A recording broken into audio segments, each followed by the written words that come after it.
remembering Katrina on stage. Praying that I'll see another day. It's a play about survivors, their anger, and their hope.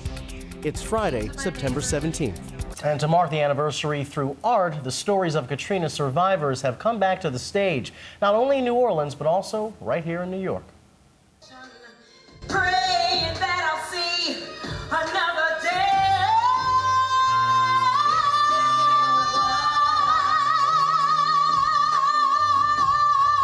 Whether it's pride, Leave me my thoughts, my words, and my voice, so I can testify for the love I have for my people. or abandonment.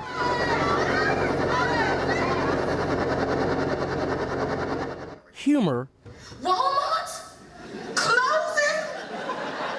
or an aching sense of loss. We watched as the storm took my home, my livelihood, my friends. Let it shine, let it shine. These are the stories of New Orleans women, all survivors of Hurricane Katrina. What our story does, it allows people to put themselves in our shoes, and so by being able to see it from our viewpoint, and I think it just makes them know how we felt.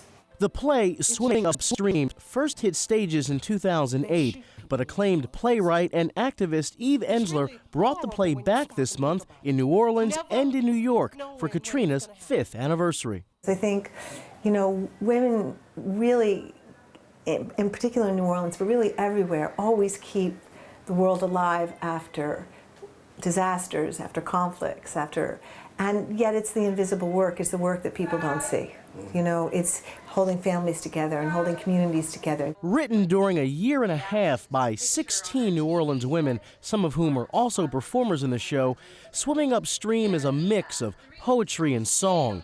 And there's water all around me, but I can't get a thing to drink. Humor and pain, rage and resilience. This story reminds people that though we've come a long way, we still have a long way to go before we're back like we were before the storm. This is hopefully, you know, a cry for all of us, for our humanity, to reach out to whoever is around us in need. Ensler, who directs the play, earned huge acclaim in the 90s through the Vagina Monologues and has become a leading voice in ending violence against women around the world. She is now successfully battling uterine cancer and says bringing Swimming Upstream back to audiences has lifted her spirits. I really forgot for the last week that I was in chemotherapy, but the cancer's gone.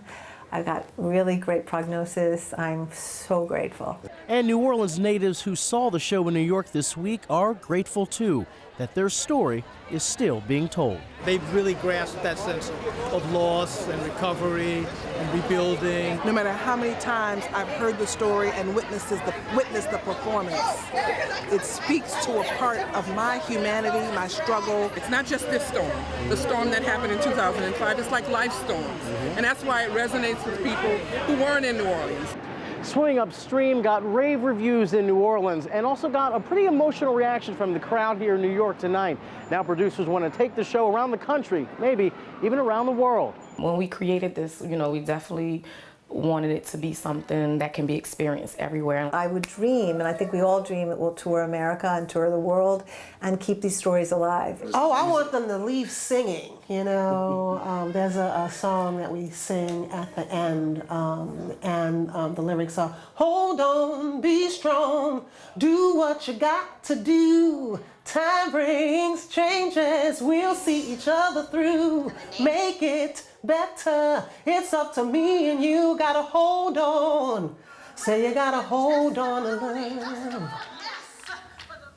And the really cool part of that performance is that, again, it was written by 16 local New Orleans women. And they said, and they went through 18 months of this. I mean, intense sessions of writing. They said it was a writing process, but also therapy in a way as and well. It was cathartic for all of them. Absolutely, absolutely, powerful piece. Yeah, it looks like an incredible incredible show. Yeah, it was good.